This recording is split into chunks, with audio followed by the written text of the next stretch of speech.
Very good afternoon, friends.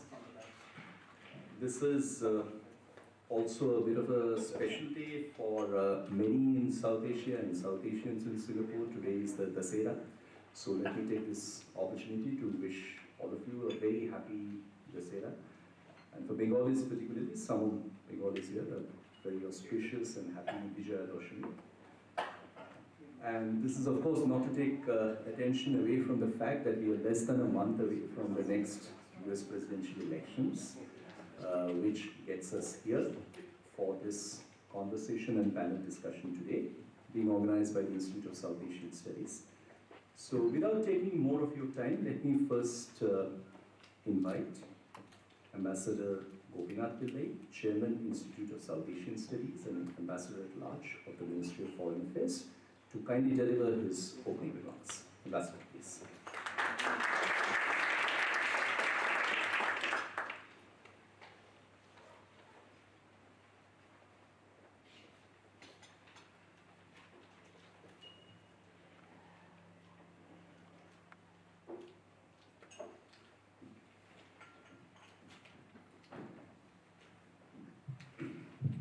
Good afternoon, ladies and gentlemen. Welcome to this panel discussion on US presidential election and Indian diaspora. The US presidential election is one of the most watched events in the world. And it goes back to many years. I mean, it has always been so. In 1952, when I was a schoolboy, for the school magazine, I wrote an article on then ongoing US election. Now, I think almost all of you may not have been born 64 years ago. So I'm revealing my age. I was in secondary school, and we had a very good principal and Welsh gentleman who wanted us all to talk about current affairs and so on.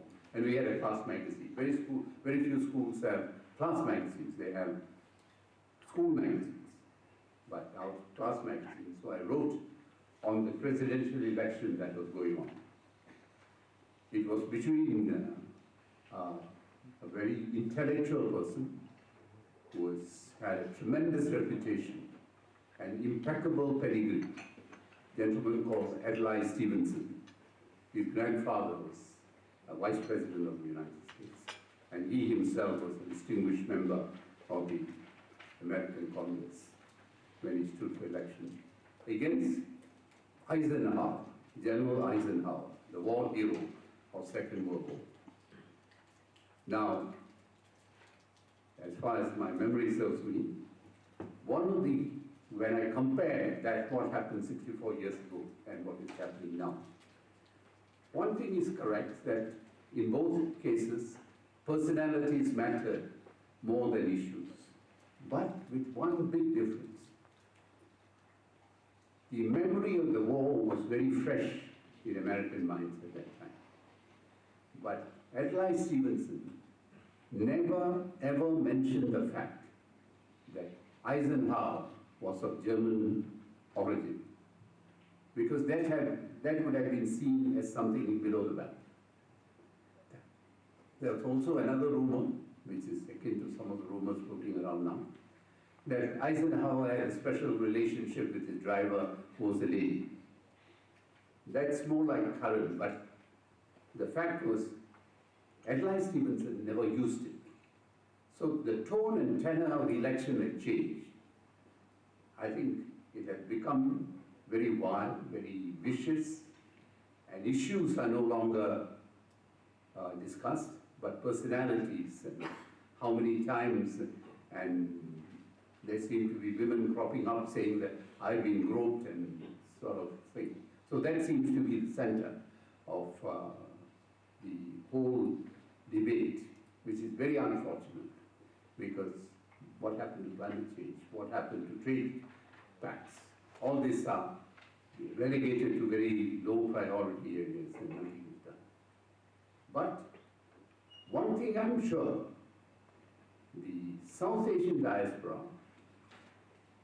would have looked at the election, or would be looking at the election, from a slightly different angle. I don't think they are so bothered with what is going on with Trump and his various activities. They would be more concerned about immigration policy, about the visa for the professionals.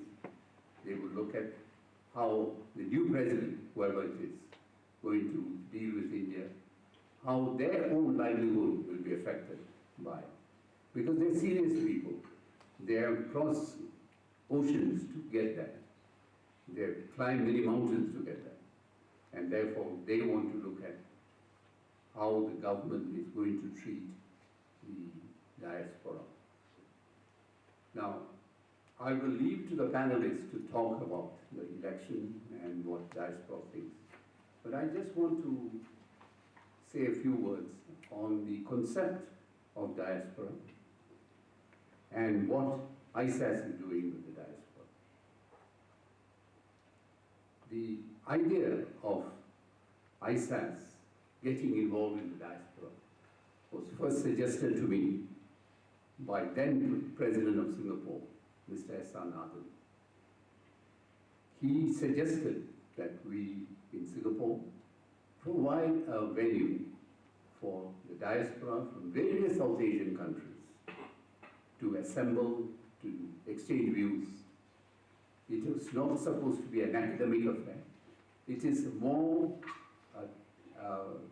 venue for establishing contacts, to taking to a relationship further, and to try and influence the foreign policies of the various South Asian countries. For example, if there were large infrastructure projects available in one South Asian country, the others should be allowed to invest in it, and the businessmen can facilitate this. It's one tangible possibility that was suggested, but it still remains a possibility because countries don't become friendly overnight, and there are many reasons why Pakistan may not accept Indian investment, will not accept, not may not, will not accept Indian investment. Neither will India be that keen to have Pakistani investment. So that doesn't work. But we have had 3 SADCs, South Asian Diaspora Conventions, and each one has been more successful than the preceding one. The last one, which was on July the 18th, we had about 1,400 people registered, and we had a 2-day event which was very well done, with the invitees from all over the world, but mainly from South Asia, mainly from India. This particular discussion today, we have said presidential election and Indian diaspora. We thought we will focus on the Indian diaspora because by far they are the largest number. The total South Asian diaspora in the United States, somewhere around 3.3 to 3.4 million people. Out of this, 2.6 million are Indians. And they have made a difference in the United States because the IT industry has been a major area of their focus, and both the United States and the diaspora themselves have benefited from this. I know I'm an investor in India, and I've known many diaspora members who have come back from the United States and invested what they've earned in the United States, in India, and carried on 2 separate operations, 2 linked operations, but separate operations. In a way, they are looking at the cheapest place to outsource whatever they want to do. So the South Asian Diaspora Convention is to help in this. At not the July one, the one we had in 2013, there was a strange episode during the dinner which was hosted by our President, President Tony Khan. You would have heard of Mahindra and Mahindra in Bombay, very large company. Mr. Mahindra was on the VIP guest, and sitting next to him was someone from Pakistan, also very successful businessman. And as they talked, they discovered that their grandfathers were partners in India before the partition. And Mahindra, M and M, was actually Mahindra and Mohammed. But Mohammed left, went to Pakistan, and so there were two brothers. They decided they'll call themselves M and M, but Mahindra and Mahindra. So you see, all nostalgic stories emerge when you have a diaspora. So you have a situation where there is tremendous scope for cooperation between the diaspora. The purpose of today's panel discussion is to make sure that we look at all aspects of diaspora activities. And what is happening in the United States today has got tremendous effect, not only regionally, not only with United States and diaspora, but for the whole world. So we want to know what is the panelists, who are all experts, who know America very well, who probably know or have contacts with the diaspora. So that's what we are trying to do. Actually, I was a little dismayed when I came because there were only 3 people in this room. And I thought, my God, this is going to be bad disaster. Now I see a fairly, not that full, but fairly full house. And I'm very gratified. Thank you all for coming. And I thank the panelists for what they are going to say. I may not agree with them. But, I think this, in the next 64th year, I will write about it. Thank you very much.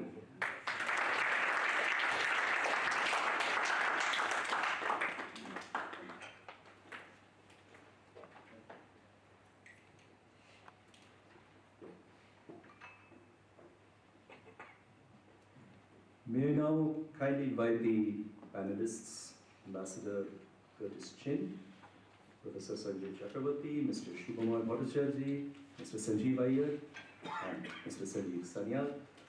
Please join me on the panel, and you can see that we're supposed to sit as it is.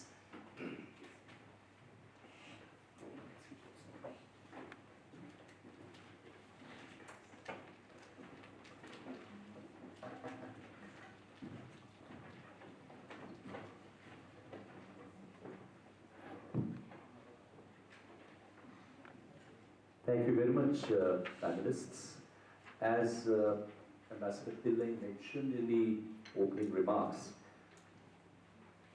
the genesis of this discussion was actually the last South Asian Diaspora Convention, which was organized 4 months ago in the month of July. And it was there that we had extensive discussions on the Indian diaspora, but in the context of one of those discussions, there was a specific discussion on the Indian diaspora in the United States of America. And the reason for that was that we had a very distinguished expert working on the Indian diaspora in a project that Professor Sanjay Chakravorty, one of the panelists, was also involved in. And I'm alluding to Professor Devesh Kapoor from the University of Pennsylvania, who made a specific presentation on the Indian diaspora, which was a very enlightening, factual, in many respects, revealed presentation on various social, economic, and political characteristics of the Indian diaspora. And I think it was from that point in time that we have had this conversation within our colleagues at ISAS, that with the US presidential elections coming up and the Indian diaspora increasingly becoming an important constituency and stakeholder in the United States of America, and the fact that ISAS looks very closely at the South Asian diaspora. So all these kind of converge to a discussion on what is the subject matter of today. So I'll have the pleasure of inviting the distinguished panelists here individually. And the way we are going to go about it is that we will have each panelist speaking for around 8 to 10 minutes. And then we open it up for a discussion and an interaction with the audience here. So I'll first invite Ambassador Curtis Chin, and we already have circulated the bioprofiles of all panelists here, but nonetheless it's my pleasure to very briefly just highlight what I think are the important highlightables in their series. So Ambassador Chin, for example, is a Milken Institute Asia Fellow. He's a trustee of World Education Services of New York. He's a former US Ambassador to the Asian Development Bank. That was under President George Bush as well as under President Obama. He's a managing director with the advisory firm River Peak Group LLC and advises startup firms and impact investors in Asia. He was previously a senior executive with Person Marcel overseeing the Beijing and Hong Kong operations. And he continues to provide counsel to various regional governments and businesses in stakeholder engagement, public affairs, corporate responsibility, crisis management, and market entry. So, Ambassador Chin, if you'd like to speak from here, fine. Otherwise, you're welcome to go up there. Well, thank you on behalf of our Milken Institute team in LA and here. It's great to be here. First, let me ask the audience, camera won't capture you. If you could raise your hand, are any of you Americans? So, in this entire room, I will be the only one voting in this election. And I wanted to begin with that because, I have a very different view when we talk about things like a Chinese diaspora or an Indian diaspora in the US. I come from the world of both business and politics. And so indeed I had the honor to serve 2 years under President Obama and 2 years under President Bush in this role at the Asian Development Bankers.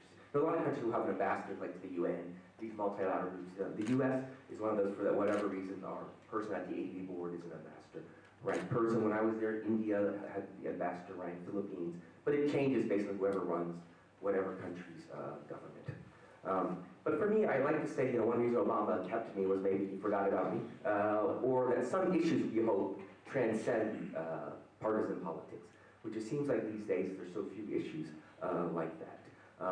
But for me in that role was a terrific experience.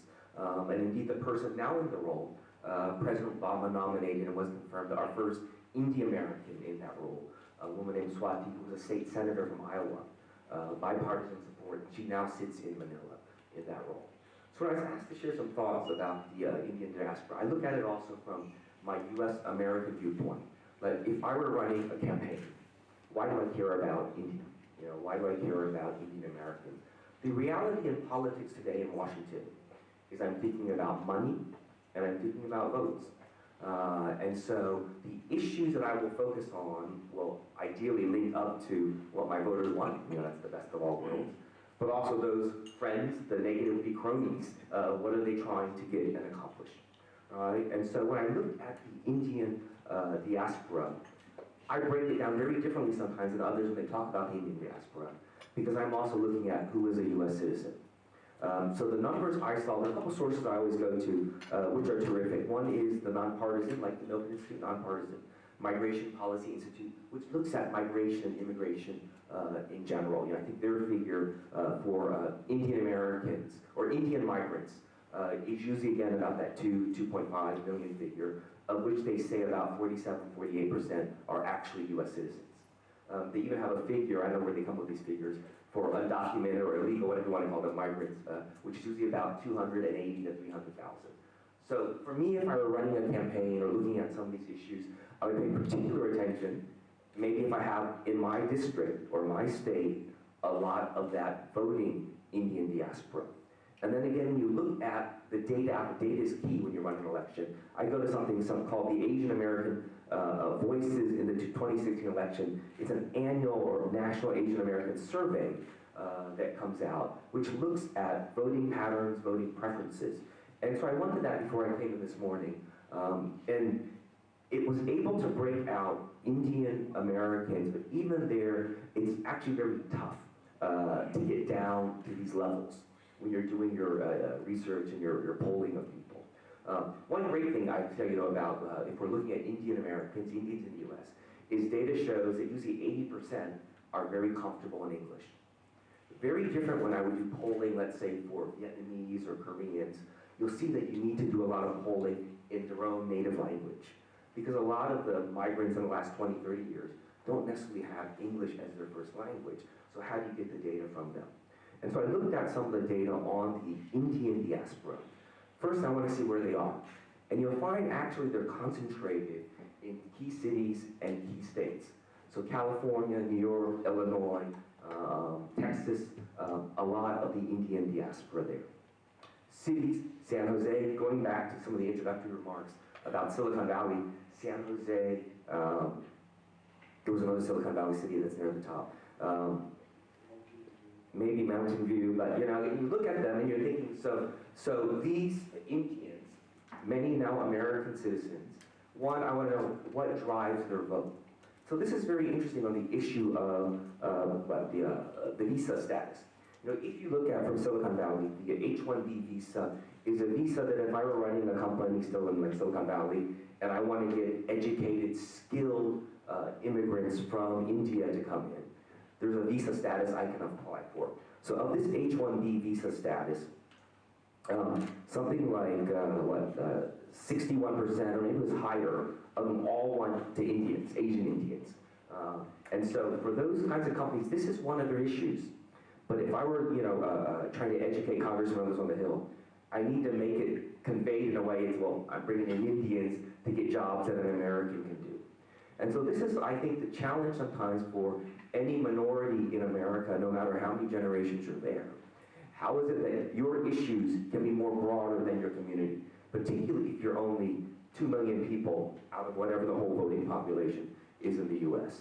So again, you know, for when I reach out to people and encourage them to vote, you know, what are your issues? So the polling, when we looked at Asian Americans, still their number one concern is the economy. Number two is actually terrorism. And number three, specific, really when you ask them what are your personal concerns versus your national concerns, it's still healthcare. That while Obamacare, Affordable Care Act might have gotten them access to healthcare, it's not really affordable. And so that's one of their concerns. So now if I were reaching out and trying to think through how do I get this community support, one, for their vote, and two, because I want to give them some money, what do I need to do to bring them on board?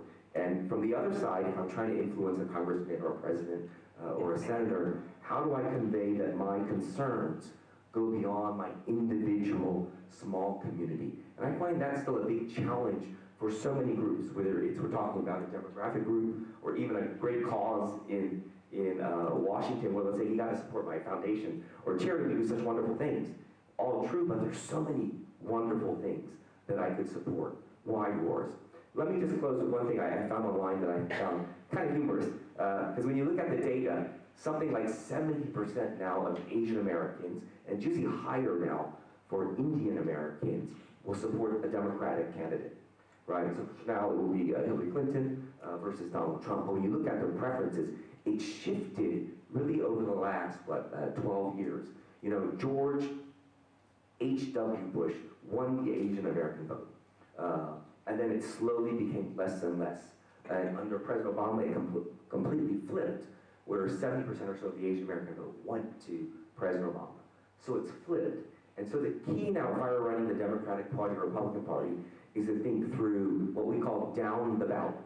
How do I get that to carry over now for state and local elections? Because in the US, the most prominent Indian Americans are Republicans. It's Nikki Haley, in his old days, Bobby Jindal, right? And they came up through the ranks. So now I want to try and convert, if I'm with the Democratic Party, to convert that local and state preference, or convert that national preference to that state level. So one thing I'll just read to you. So I went online to look at what's going on right now in terms of votes and fundraising. I'm going to totally mispronounce all these names, but Prabhu Deva, Malaika Arora, and Ram Charan were headlining a Bollywood Tollywood Punjabi extravaganza to benefit victims of terror, Kashmiri pundits, and Hindu refugees. In New Jersey, October 15th, and it's a benefit for Donald Trump. Hard to imagine. And it's by some guy named Shali Kumar. And so when you read about it, the news coverage of it was very interesting. Because one, is it being covered because it sounds like such, against what you think, an anomaly. But when you read the interview of the people involved, they got how you influence people, for better or worse. He and his wife have already given $900,000 to like a political action committee. So clearly they're going to be listened to, right? And then he has his own specific issues he wants to raise. When you think about how do you get your voices heard, unfortunately this is also the reality right now of American politics. How do you get your voices heard? Money, can you turn out the vote? And his end of line quote was that, regardless of who wins, more important for him is that this group, which he's calling the Republican Hindu Coalition, modeled after the Republican Jewish Coalition, will continue to be involved after this election at the state and local level. So my message always to diasporas is you need to think through how the system works. If you don't like how the system works, you gotta work to change it. But how it works right now, unfortunately, is all about voter turnout and how much money you can raise. Thank you, Ambassador. That was a great beginning. Let me just leave it at that for the time being, because now I turn to my right. Geography. Professor Sanjay Chakravorty is a professor of geography and urban studies at Temple University. His main work is on inequality and epistemology, but I think in a number of ways he's most qualified to be in this discussion today, because along with Professor Devesh Kapoor and Professor Nirvika Singh, he has authored this book on the Indian diaspora in the United States of America, and that's called The Other 1%, Indians in America. So, Professor Chakravorty, 10 minutes. Thank you, Ambassador Chen. Thank you, Amitendu, and thank you for plugging the book. It's always nice. It's actually going to the printers this week. And we do have a series of events planned, and this is a bonus. And I think Ambassador Chin began it very well. And Devesh has been here. I don't know how many of you heard him. If you did, you would know that we have tried to be kind of a fact-based, data-based, data-driven, not data-based, data-driven analysis, because there is, I think, a fair number of stories and ideas that we float around about Indians in America, about the political behavior of Indians in America. And like all stories, the slants of the stories are from the minds of the storytellers. The story you just told, for instance, is about a set of storytellers. The guy who wants to create this Hindu-Republican connection, right? And I'll come to that later, because it's a nice segue into identity issues. In the spirit of data, so let me just throw out a little bit at you. More than what's available online, because we've been working on it, we have access to a little more fine-tuned, kind of a little more granulated information. So the number of people who can call themselves Indian, or do call themselves Indian, or who we would call Indian, that are in the US are just about 3.3 million, maybe 3.5, the latest number, of whom about 2.5 million, as Mr. Pillai said, you said, were born in India. Of whom, this is the interesting part, half came in the last 15 years. So the Indian American is being fundamentally reconstituted as we speak. And the traditional Indian American was either Gujarati or Punjabi. Even there is actually a substantial kind of literature, folklore, filmology that builds on the Gujarati or the Punjabi Indian American. The contemporary Indian American is Telugu or Tamil. And this is, of course, tied to the H-1B visa, the IT industry, Silicon Valley, and not just Silicon Valley, New Jersey too. So there's a fundamental kind of demographic shift that's taking place. But because of the recency of the arrival, I mean, really half of them came in the last 15 years.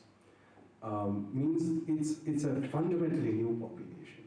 And because of the time it takes for people to actually get to citizenship, if they desire it, some of us don't. Only, as I think we pointed out, less than half are citizens. It's about 49%. And of those, about 2/3 vote. Now we are left with a smallish number, right? You have 2/3 of maybe 1.25 million. You're talking about maybe 3/4 people. Now that's hard to consider a lobby by any stretch of the imagination. Perhaps in Singapore, but not in a country the size of the US, right? What makes matters worse, I will have to use the word worse, is that these people, our people, they tend to live in reliably blue states, right? In California, which is not in the foreseeable future going to vote for a Republican. They live in New Jersey, they live in New York, so they don't live in swing states. They don't live in the Floridas and the Ohios and so on. So their vote counts for even less as a result. So what you have is a population that is growing rapidly. It is the fastest growing immigrant population in the US. I don't know whether you know this. Last year, Indians actually overtook Mexicans. Nobody thought this would ever happen, but Indians overtook Mexicans as a single-year entrance into the US. 150,000 Indians entered the US last year. The flow, what started as a trickle, became a torrent, is probably a flood right now. The numbers are increasing at a very rapid rate. But this group doesn't have a lot of political salience for a number of reasons that I pointed out. For demographic reasons, geographical reasons. And yet, they would like to be influential because the other thing that's happening is that this is also, however you slice the data, by far the most educated and the highest income population in the US. So Indians in America, among the adults, the rate of graduate degree possession, that is what we call postgraduate in India, post-college degree, is about 38%, which is pretty incredible. There are states in the US where Indians, half the Indians, adults, have graduate degrees. There are states in the US where more than 10% of the Indians in the entire state have PhDs. So this is an extraordinarily educated, states like Oregon, Missouri, it's actually remarkable. This is a highly skilled bunch. We talk about really a triple selection that brought this group to the US. This is not an accident. They're highly skilled, highly educated, and earn a lot of money, and don't have much political voice or power. And they have to work through the money system. Right? That's the only way.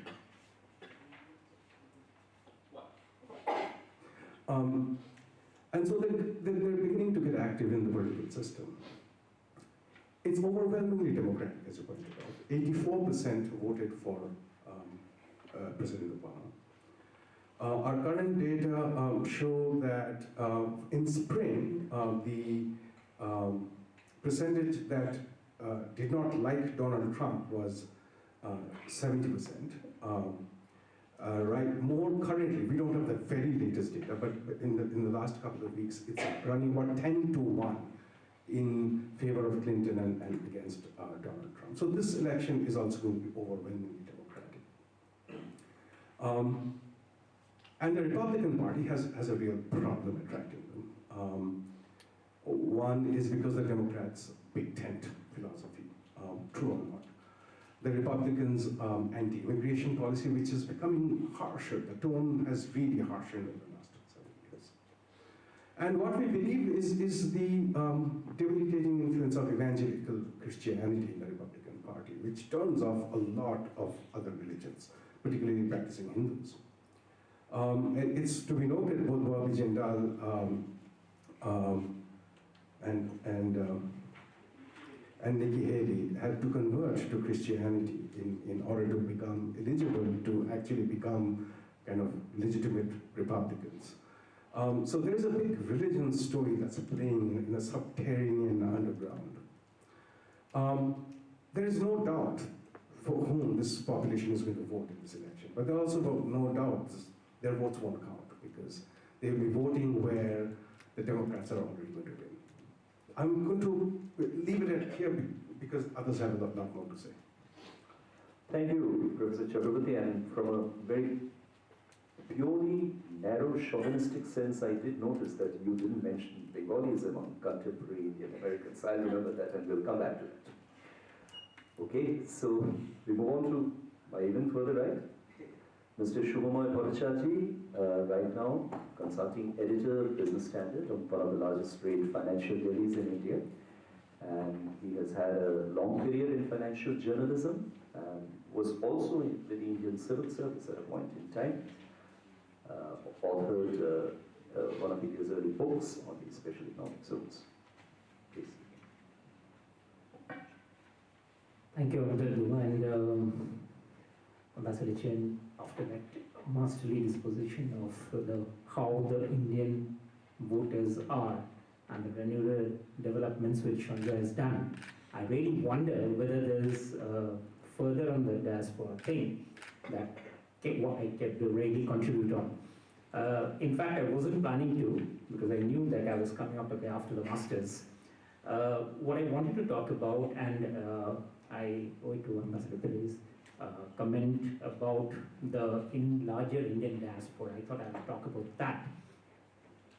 I just wanted to, in fact, that's a very interesting anecdote that Mr. Pillai, you talked about the two M&M.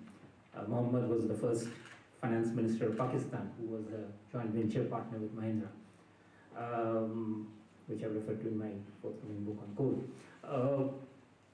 India, I just wanted to talk about the diaspora, the Indian diaspora, and why, despite all the numbers,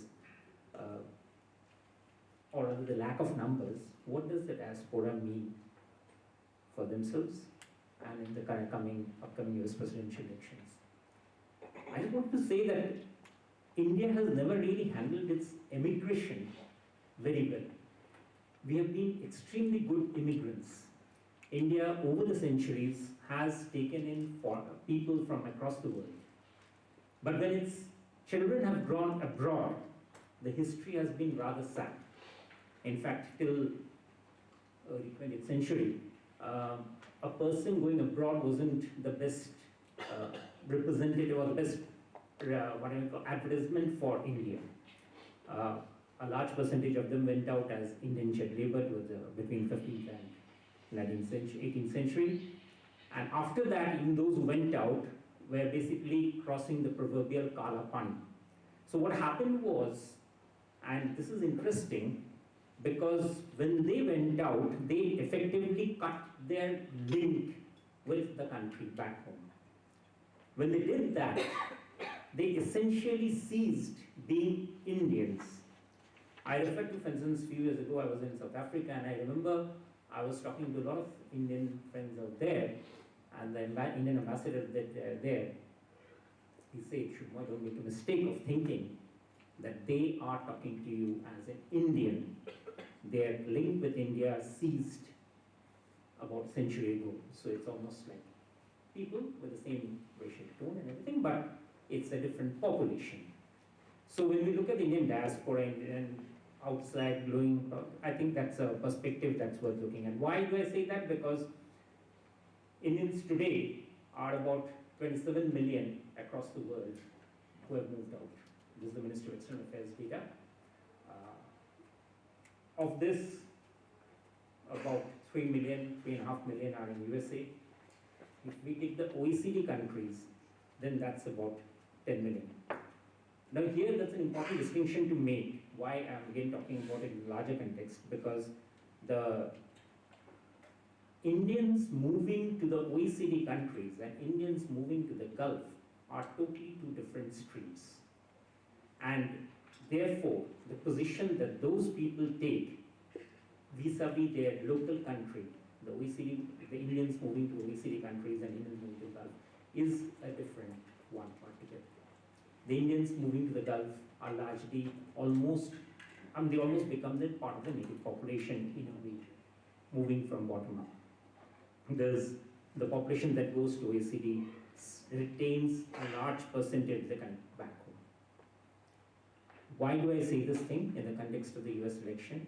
Because despite the tremendous minuscule nature of the population that is there in India, that is there of Indians in USA, the US elections, and I think this is something that's worth looking at, is possibly not addressing not just the Indian diaspora, but it's connected with the rest of the world in a very, what I might call, extremely short-sighted way. And I would say more than that, they're really not understanding that the globalization that has started in this world in post-1991, post-1980s, will affect them very adversely if that connection is not established, understood. Because the message that both the leading presidential contenders gives out to the diaspora, and not just to the Indian diaspora, but to the other immigrants, is a very strong reckoner of also how business interests will also shape up in the years coming ahead. These are India, China, in fact Asia particularly, is not a junior partner in the world of 21st century. We are talking of BRICS, but BRICS, even if we take away the semantics aside, these are the economies which are the drivers of the world economy now. And how that community, how the vanguard of those communities are treated, or are how their issues are addressed, will actually be a very strong determinant of how these countries play with interests coming, business interests coming from those countries. We have seen, for instance, the extreme level of what I might call, I wouldn't say xenophobia, but the way China, for instance, has handled its IT interests vis-a-vis IT interests from USA. India is about to take some fairly very big decisions regarding the advent of companies from USA into India. And believe me, sir, issues that this community raises or feels do flow back to capitals like New Delhi, and they flow back rather very strongly now. And that does and will affect how, going ahead, successive administrations here in Delhi, and I might say in other Asian countries, will be taking vis-a-vis the developed countries of today. It is something, it is not therefore surprising that Mr. David Cameron spent a considerable amount of his visual presence wooing the Asian community. It wasn't optics. He knew why he was doing it. There was a reason for it. By letting go of that opportunity, I'm not here talking about it in a very patriotic sense, I'm simply talking of where money flows. I think the two contenders are possibly, when there's a decision on, let's say, a jet fighter, would a French government get it? Would a US government get it? Would a Russian government get the deal? And we know the jobs involved, we know the business interests involved. These issues often come down to the thin line, very thin dividing line between what gets selected and who gets selected. I think the engagement with diaspora needs to be understood as a very strong business issue, which probably this election has not understood and appreciated well.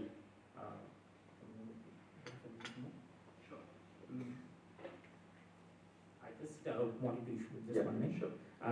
So that is where I thought I'll just flag that particular issue about it, because numbers tell a very strong story, but I think numbers from there tell an even larger story.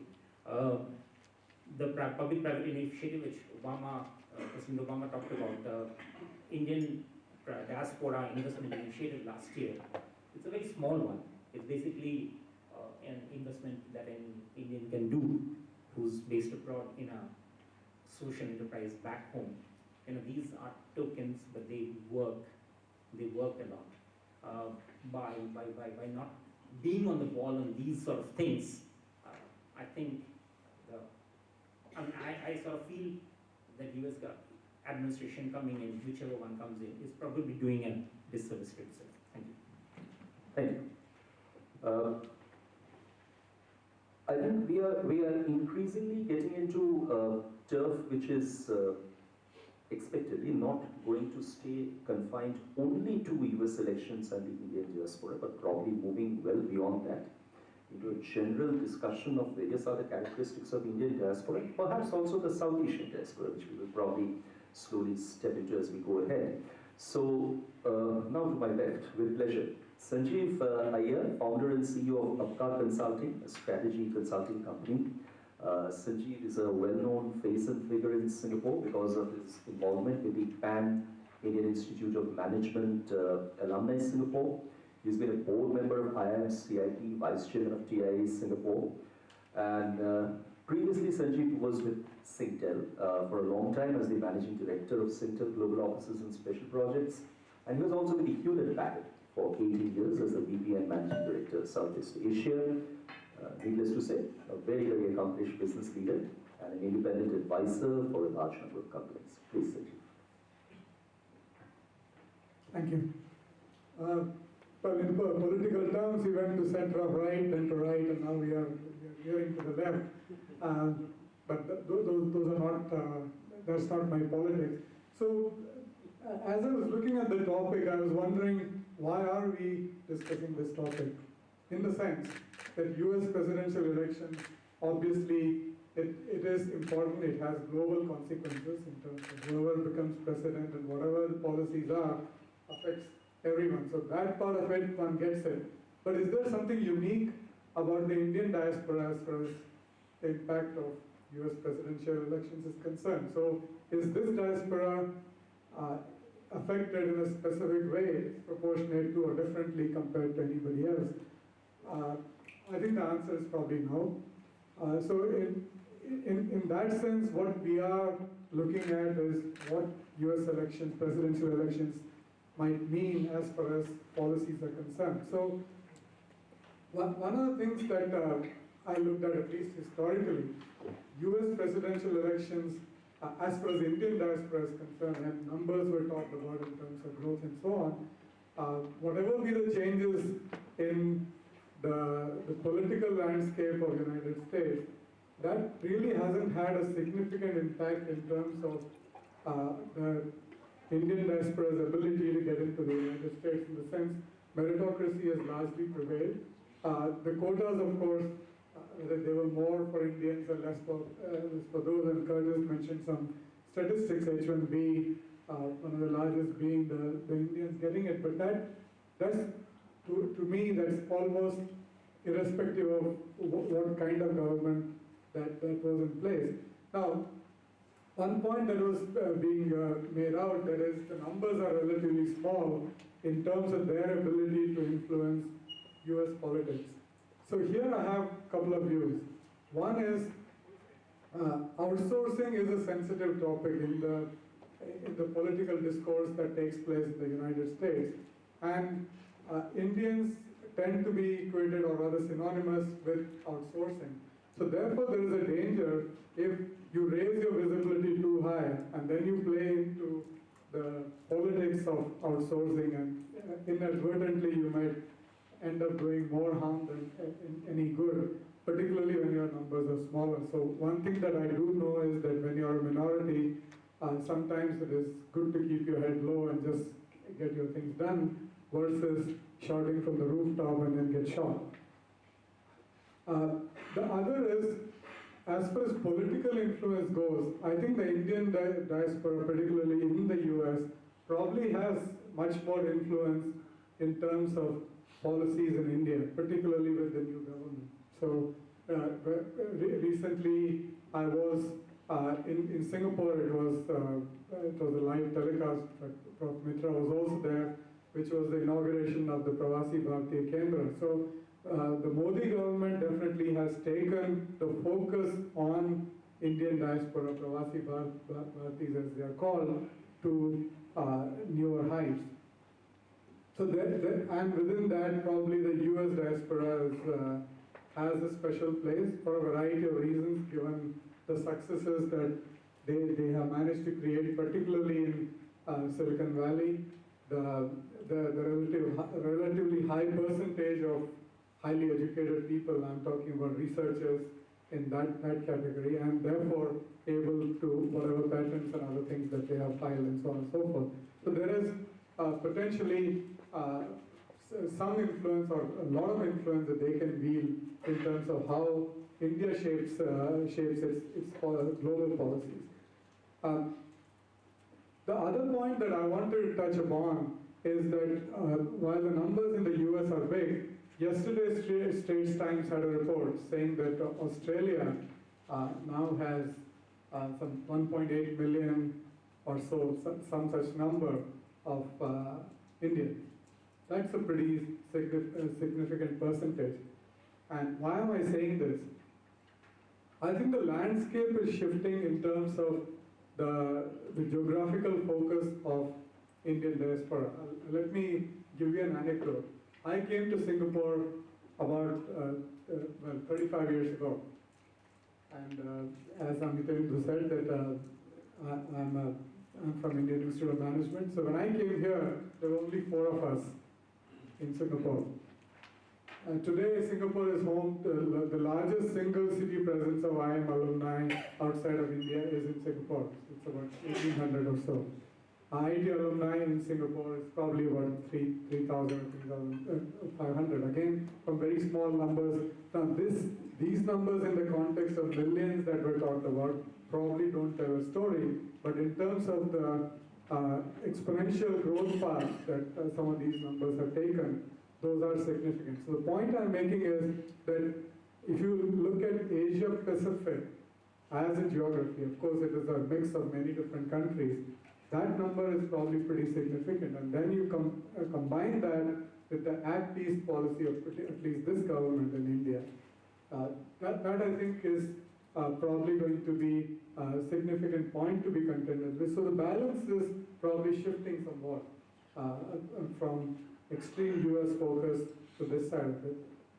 The final point I want to make is, while politics is important in all these considerations that have been discussed, one of the things that I'm focused on and I'm bothered about is technology as it is progressing and the disruption that is likely to take place. The kind of diaspora that is there in Singapore and in the US, they are likely to be disrupted big time.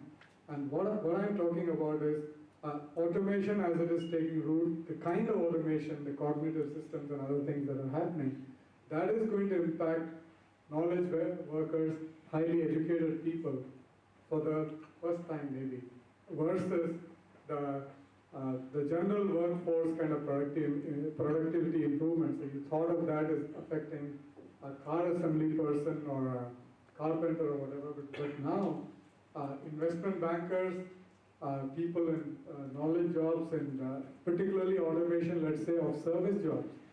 And Indian export to the United States, quite a lot of people are in the services industry, H-1B, most of it is going to these companies. Now if those get disrupted, and it's not if, it is when. So there has to be readiness to change your focus and the skill set so that it still stays relevant. Otherwise, the job market, the pool that these people were attracted to might start shrinking. So that's food for thought for diaspora, in the sense the kind of things that created opportunities and attracted people are going to be disrupted. And much of those disruptions and the innovation actually is going to come from the United States itself.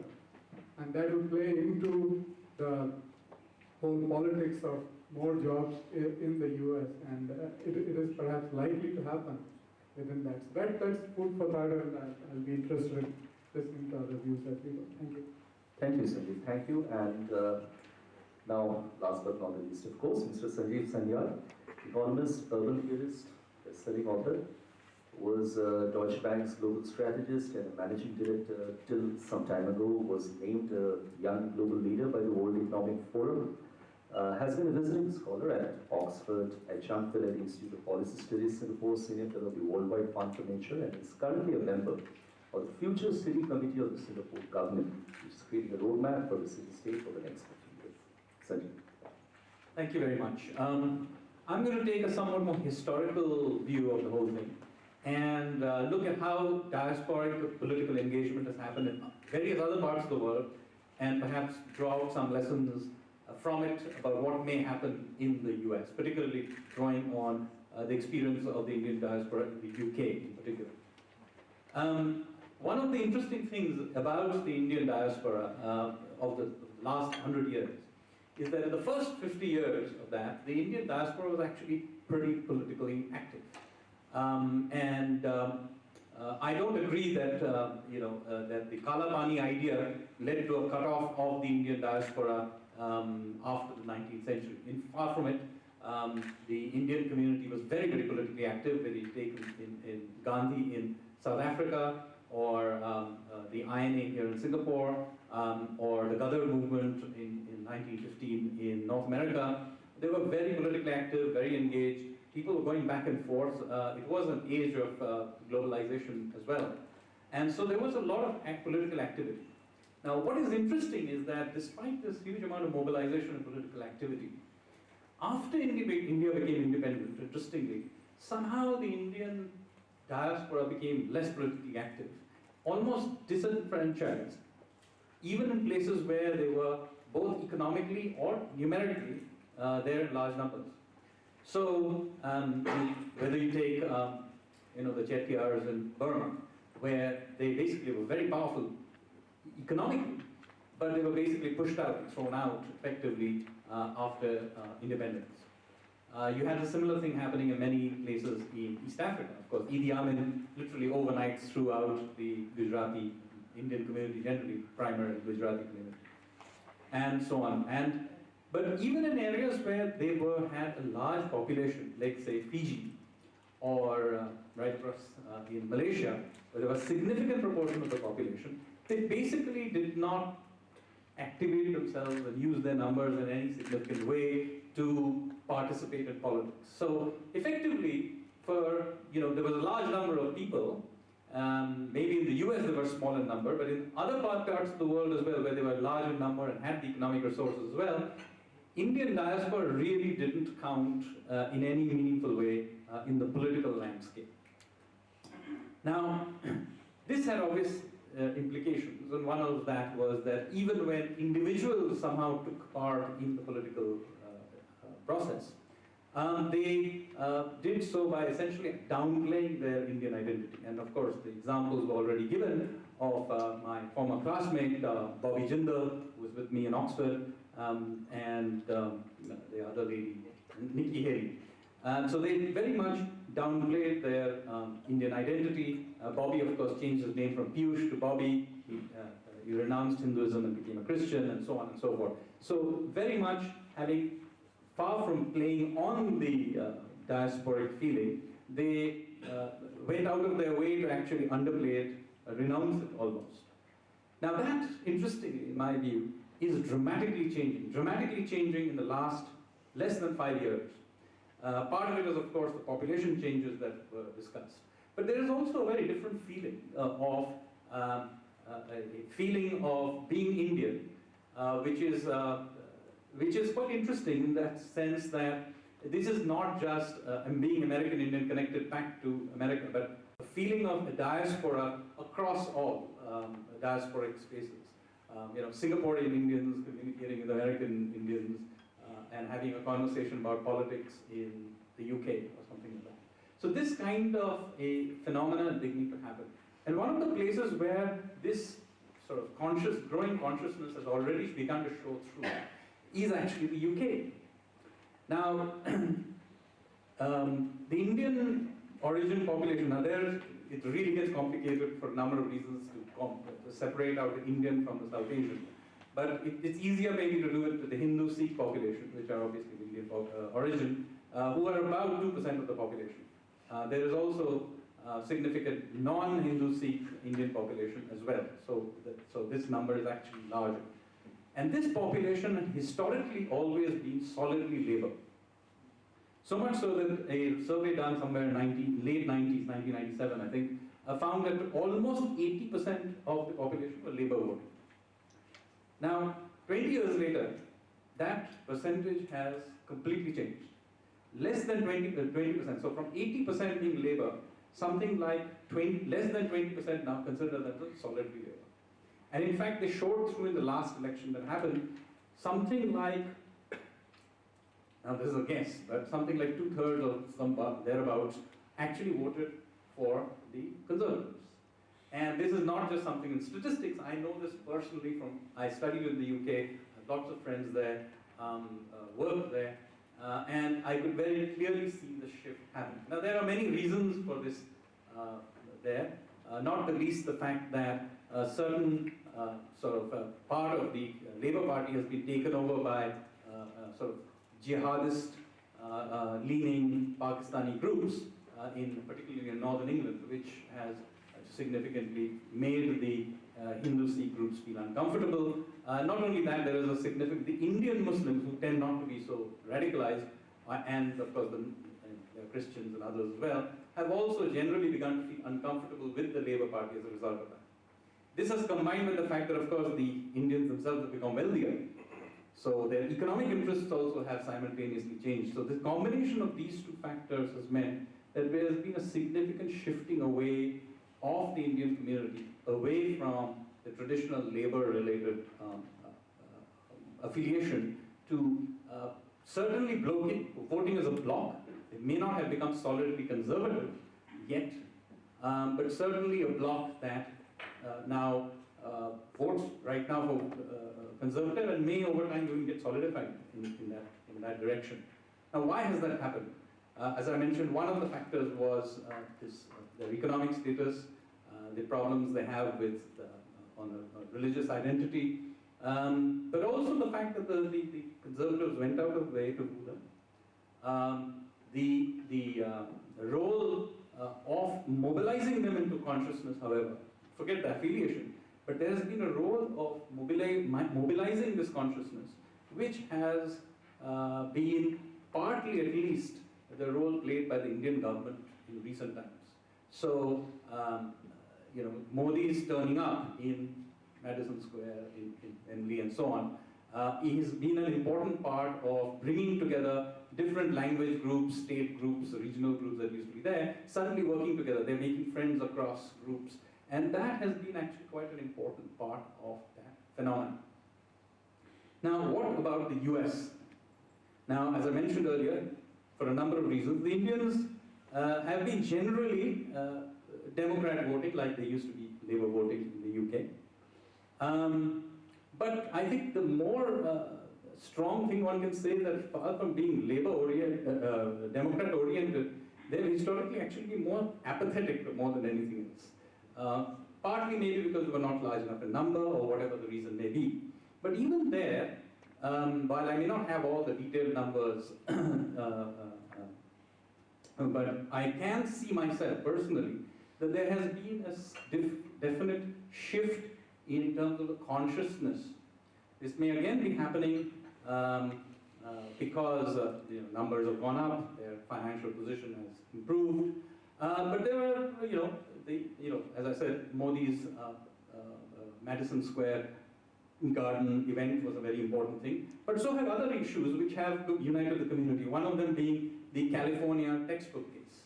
I don't know if many of you are aware of this, but there was a major controversy in California about the depiction of Hinduism in the textbooks, and this you may see this as a minor issue, but in fact it became quite a big issue, and It united many, many Indian groups, particularly Hindu groups across India in many multiple ways. And suddenly there were interconnections which wouldn't have otherwise perhaps existed. And social media has played a very important role in this whole phenomenon. So the net result of all of this is that for the first time, there genuinely is a conscious Indian diaspora, as opposed to generically being there and not being connected. There is a clear growth of a consciousness that is there. And I think one of the interesting things, particularly taking the UK example into account, would be that this group would not, I think at least, and I'm predicting here, would not in the future necessarily begin to be necessarily democratic. This idea that this community will always be Democrat is, I think, fallacious. Their economic interests certainly are swinging more towards the Republicans. Currently, they have some distaste for the Republicans because of the evangelical element in the Republicans. But if they reach an accommodation of some sort, or if the evangelical element in the Republicans tones down over time, then this group will shift sides. And we clearly saw that in the UK. So I think while in this particular election, the Indians will probably just go along with the Democrats. They definitely have a general distaste for Trump. By and large, there are a few who may go the other way. But I think this may be the last election where you will have this sort of Indians not playing a real active role. They are genuinely now conscious of being a group, of shared interests. They're conscious now of their economic power. And of course, with their numbers going up, and now many of these will now be able to vote in subsequent elections, they will also have some significant numbers because they concentrated in many cases, whether you take into account California or northern New Jersey and so on. They're being concentrated means that they will begin to now pick up their own representatives. So I think, maybe not this election, but the next one, American will play a big role.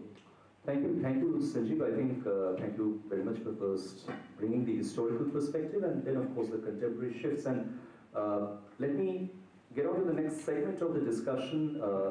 First, only after thanking all my panelists for giving me the least of troubles on timekeeping. I didn't have to make a single signal on my left or right. I take the liberty of being right at the center to ask question before I open this discussion. And this question is for Ambassador Chin, since you're the only one who's going to vote. Ambassador, this is taking up a sense of an issue which was resonated by both Professor Chakravorty and Sanjiv Aiyar. You see, Professor Chakravorty mentioned about immigration, and Sanjeev gave a different perspective to it, a business perspective, mentioning the fact that while change in political landscape till now has not made a difference to Americans moving to the US because meritocracy has been important, nonetheless it did allude to the fact that outsourcing is sensitive. And so there's a general tendency on part of Indians to maybe maintain the lower end of the profile when it comes to the outsourcing story. So the question that I want to check from you is that, irrespective of the outcome of these elections, do you think immigration is going to remain a critically sensitive issue in the US politics, and whether, as Professor Chakravorty says, the fact that Indians were last year the largest immigrant group, surpassing even the Mexicans, whether that is going to make an impact on the flow of future Indian immigrants into the US? No, thank you. And actually, I was learning a lot from all my fellow panelists. I want to throw out a question to you all, though. I will address it later. But being an American, I got a mic. But being an American, one of the issues with any diaspora, my great-grandparents, whoever came to the U.S., is, are you seen still as a foreigner? No matter you've been there 90 years, or your family's been there 90 years, right? You look so different. You don't look like that white guy there, right? No. And so one of the issues that I don't know, it's a tension is, are you really speaking as an American? Or are you speaking as some foreign Chinese, some foreign Indian, right?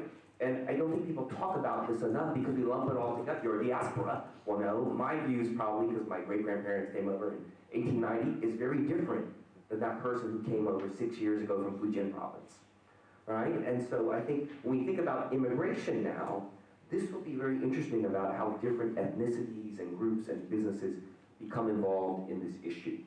Because right now what we've seen is that immigration is all muddled together, right?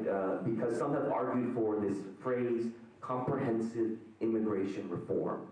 But what does that mean? Does that include security on the border, whether or not you build a wall?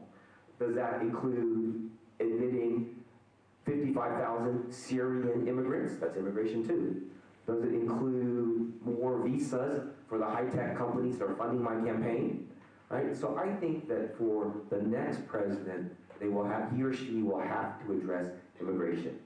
I don't think comprehensive immigration reform will happen yet again, because it will still be somewhat of a divided government, regardless of policy or regardless of party.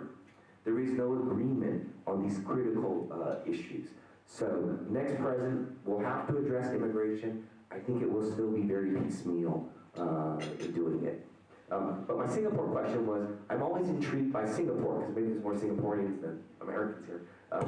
In Singapore, I find, also has to balance, are you Singaporean, or are you Chinese, are you Indian, or are you Malay, or whatever. Singapore does policies that would not be accepted in the US, but look how wonderful Singapore is. So for me, I'm always trying to learn what other countries are doing to address really very common issues. People from all over the place, how do we get them united? For the next 45 minutes at least, let's stay confined to the US elections.